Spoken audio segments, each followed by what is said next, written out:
आप सभी का बहुत बहुत धन्यवाद। तो आप मेरे साथ निकाल सकते हो यूहन्ना की किताब, उसका 4था अध्याय और 10वीं पंक्ति पढ़ेंगे और उसके बाद 14वीं पंक्ति पढ़ेंगे। यूहन्ना 4, 10 और 14 पंक्ति। तो 10वीं पंक्ति में इस प्रकार लिखा है, यीशु ने उत्तर दिया, यदि तू परमेश्वर के वरदान को जानती और वह भी जानती कि वह कौन है जो तुझसे कहता है मुझे पानी पिला, तो तू उससे मांगती और वह तुझे जीवन का जल देता। और 14वीं पंक्ति बोलती है, परंतु जो कोई उस जल में से पिएगा जो मैं उसे दूंगा, वह फिर अनंत काल तक प्यासा न होगा, वरन जो जल में दूंगा वह उसमें एक सोता बन जाएगा जो अनंत जीवन के लिए उमड़ता रहेगा। तो आज हम जिस विषय पर बात करेंगे वो विषय है जीवन का जल। जीवन के जल के विषय में आज हम थोड़ी सी बातें करेंगे। और हम जानते हैं कि हमने कई बार रास्ते पे जाते समय या कहीं पे भी एक स्लोगन पढ़ा होता है, लिखा हुआ होता है कि जल ही जीवन है। बहुत जगह पे हमने देखा होगा और हमने वो अच्छी तरह से जानते हैं। तो सच में जल जो होता है, जो पानी जो होता है, वो एक हमारे जीवन के लिए बहुत ही इम्पोर्टेंट चीज़ होती है। वो हमारे जीवन के लिए, है ना, वो सच में वो उसके बिना हम हमारा जीवन सोच नहीं सकते।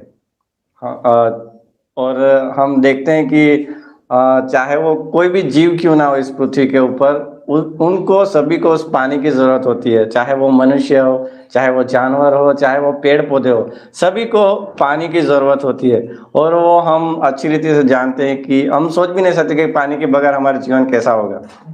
तो अब परमेश्वर ने वो उपाय करके हमारे लिए रखा है इस पृथ्वी के ऊपर, और उस जल के सिवाय हमारा कोई अस्तित्व नहीं है। अगर हम कुछ समय के लिए अगर पानी के बिना सोचे हमारा जीवन, तो शायद हो सकता है अगर कुछ समय के लिए हमें पानी ना मिले तो हमारा जीवन एकदम बेचैन हो जाता है और मानो हम कुछ कर भी नहीं पाते, वैसी परिस्थिति हो जाती है। हमारा मन एकदम घबराने लगता है ना। तो हम देखते हैं कि पानी जो है ये कितना इम्पोर्टेंट है हमारे जीवन में। और जब हम पुराने नियम में जब इज़राइल प्रजा के विषय में देखते हैं, तो जब वो मिस्र में से छुड़ा के जब इज़राइल प्रजा को मूसा लेके जाता है, तो कई बार हमने पढ़ा है कि वहाँ पे वो पानी के लिए भी कुड़कुड़ाते थे, है ना। थोड़ा चलते थे और पानी के लिए कुड़कुड़ाते थे। और उतना ही नहीं, वो परमेश्वर के सामने भी विरुद्ध में खड़े हो जाते थे पानी के लिए।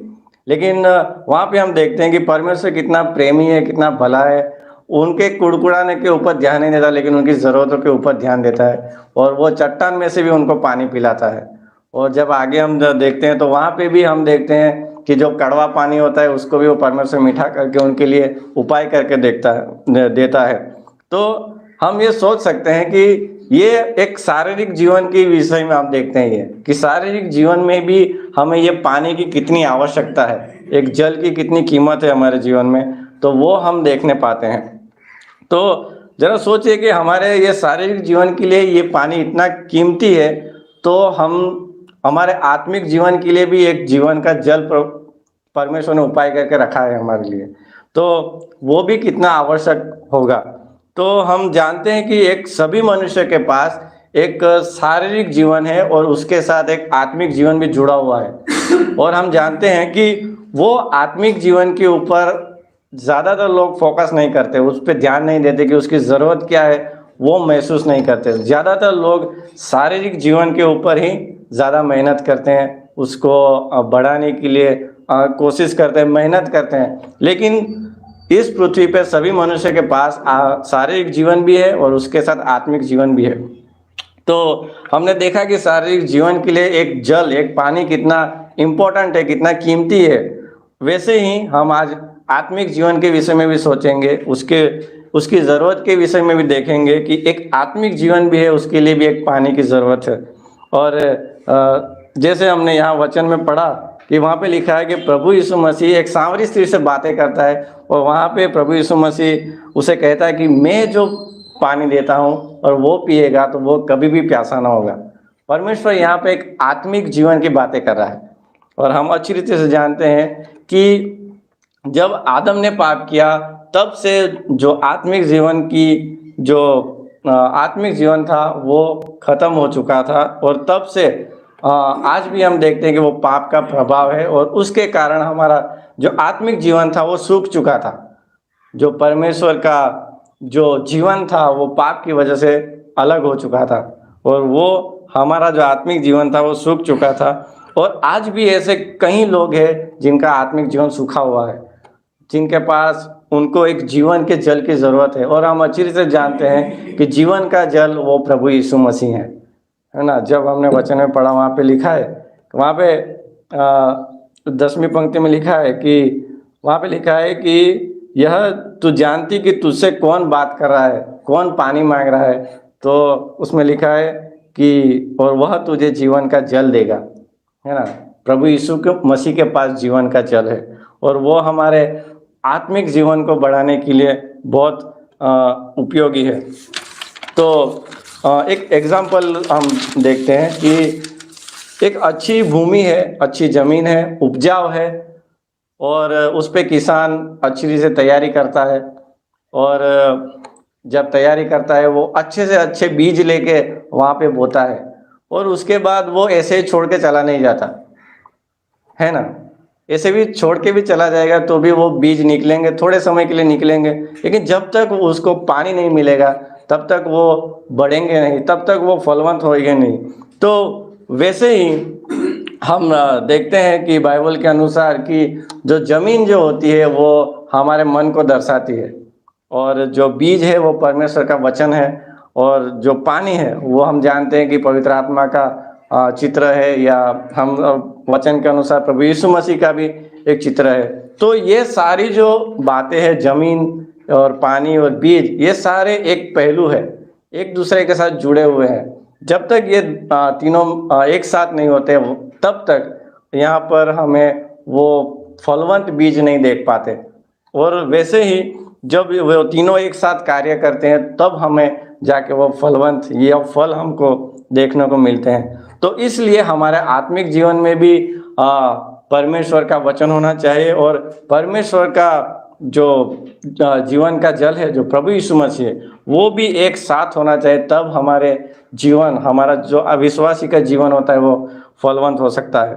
तो जब हमने वर्ष वचन 14 में पढ़ा तो वहाँ पे इस प्रकार से लिखा है कि जो कोई इस जल में से पिएगा जो मैं उसे दूंगा वह फिर अनंत काल तक प्यासा न होगा, वरन जो जल मैं उसे दूंगा वह उसमें एक सोता बन जाएगा जो अनंत जीवन के लिए उमड़ता रहेगा। तो हम जानते हैं कि वो जब उसमें से पिएगा, जो प्रभु यीशु मसीह से पिएगा, तो वो खुद क्या बन जाएगा, एक सोता बन जाएगा। यानी कि जो परमेश्वर का जो वचन है, जो परमेश्वर का ज्ञान है वो उसके पास आएगा, और वो उसमें से क्या करेगा, अनंत काल तक उमड़ता रहेगा। वो दूसरों के लिए भी वो फलवंत होगा, वो दूसरों के लिए भी उपयोगी होगा। तो वो सोता अनंत जीवन के लिए बहता रहेगा। तो हमारे पास भी आत्मिक जीवन तो है, मानो एक उपजाऊ जमीन की तरह हो सकता है। एक विश्वासी के जीवन में भी ऐसा हो सकता है कि उसका मन तो एक उपजाऊ जमीन की तरह है, उसके पास बीज भी है, उसके अंदर वचन भी बोया गया है, लेकिन क्या उसने अभी भी परमेश्वर पर विश्वास किया है? क्या अभी भी उसने उस जीवन के जल को अपने आत्मिक जीवन में डाला है? तो ये हमें सोचने की बहुत ज़रूरत है। तो जब तक हम ये तीनों चीज़ों को एक साथ नहीं मिलाएंगे तब तक हमारा जीवन जो है वो फलवंत नहीं हो सकता। और जब हम यूहन्ना का 15वां अध्याय और 5वीं पंक्ति पढ़ते हैं तो वहाँ पे भी लिखा हुआ है कि यीशु मसीह में रहकर ही हम फलवंत हो सकते हैं, उसके बिना हम कुछ भी नहीं कर सकते। तो जो भी हमारा स्रोत है वो प्रभु यीशु मसीह हैं। और जब हम सावरी स्त्री के विषय में हम सब जानते हैं, ये 4था अध्याय उसके विषय में बहुत अद्भुत है। तो उस पे भी में से भी हम कुछ सीख सकते हैं कि उसका जीवन एक खाली जीवन था, वो अकेलेपन का जीवन था उसके पास। वो प्रेम की खोज में थी, लेकिन उसके पास वो प्रेम नहीं था उसके। और हम आगे पढ़ते हैं जब, तो वहाँ पे लिखा है कि वो व्यभिचार में अपना जीवन जीती थी। तो हो, और वो सामरी जो लोग थे वो आने वाले मसीहा की ओर देख रहे थे कि वो आएगा और हमें ये सारी परिस्थितियों में से छुड़ाएगा। तो हो सकता है कि आज भी लोग वैसी परिस्थिति में है, और वो भी आज हो सकता है कि उस मसीहा का इंतज़ार कर रहे हो, या एक कोई ऐसी बात का इंतज़ार करे वो इस परिस्थितियों में से उनको छुड़ाए। तो परमेश्वर ने जो है हमारे अंदर एक विश्वासी के पास वो मौका दिया है कि हम ये जो सुसमाचार है प्रभु यीशु मसीह का, वो हम उनके पास लेके जाए, ताकि हम उनके प्राणों को जीत सके। और जब हम इस बात को देखते हैं और उसके बाद जब वो सामरी स्त्री से बातें करता है प्रभु यीशु मसीह, और पहले तो सामरी स्त्री अपने शारीरिक जीवन के विषय में सोचती है। वो बोलती है कि मुझे वो पानी पिला ताकि मुझे इतने दूर से भरने के लिए इधर आना ना पड़े, है ना। वो पहले शारीरिक जीवन के ऊपर सोचती थी। तो और उसके बाद जब वो उस ज्ञान को पाती है, जब वो उस परमेश्वर के उस प्रभु यीशु मसीह के विषय में जब वो ज्ञान उसको मिलता है, जब वो सुसमाचार के ऊपर विश्वास करती है, उसके बाद हम देखते हैं कि वो दौड़ के जाती है और सारे नगर में जाके सारे लोगों को सुसमाचार सुनाती है। और हम आगे देखते हैं कि 25 से लेके 39 पंक्ति में तो सभी लोग उस बात पर विश्वास करते हैं और सभी लोग उद्धार को पाते हैं। तो कितनी अद्भुत बात है ये कि हम इस सामरी स्त्री के जीवन से भी सीख सकते हैं। उसका जीवन पहले एकदम सूखा हुआ था, वो भटक रही थी, उस प्रेम को ढूंढ रही थी, उस अकेलेपन को ढूंढ रही थी, वो व्यभिचार में जीवन जी रही थी। लेकिन जब प्रभु यीशु मसीह वो वहाँ पे आता है और उसको वो बातें बोलता है, तब वो उस पर विश्वास करती है और वही बातें वो जाके सारे नगर में सुनाती है, और वो लोग उस बात पे विश्वास करते हैं और उद्धार को प्राप्त करते हैं। और हम जानते हैं कि परमेश्वर का भी यही उद्देश्य है कि एक विश्वासी भी खोए हुए लोगों तक पहुँचे, और परमेश्वर का जो वचन है, वो सुसमाचार है, वो उन तक पहुँचाए। क्योंकि हम जानते हैं कि आज भी बहुत सारे लोग हैं जिनका जीवन एक सूखा हुआ पड़ा हुआ है, जिनका जीवन आज भी उस जल को ढूंढ रहा है जो उनके जीवन को फलवंत करे, उनके जीवन को प्रभावित करे। और अंत में कि एक उपजाऊ जमीन जो हमारा मन है, और जैसे हमने आगे देखा कि हमारा जो जीवन का जल जो है यीशु मसीह है, और हमारा जो बीज है वो परमेश्वर का वचन है। इन तीनों का एक साथ होना बहुत ज़रूरी है, और तब जाके हमारा जो आत्मिक जीवन है वो फलवंत हो सकता है। और हम जानते हैं कि फल एक दूसरों के लिए उपयोगी होता है ना। हम जब एक पेड़ लगाते हैं तो एक पेड़ पे एक ही फल नहीं आता, लेकिन बहुत सारे फल आते हैं, और वो हम अकेले ही नहीं खाते, लेकिन हम आसपास भी हम उनको बांटते हैं।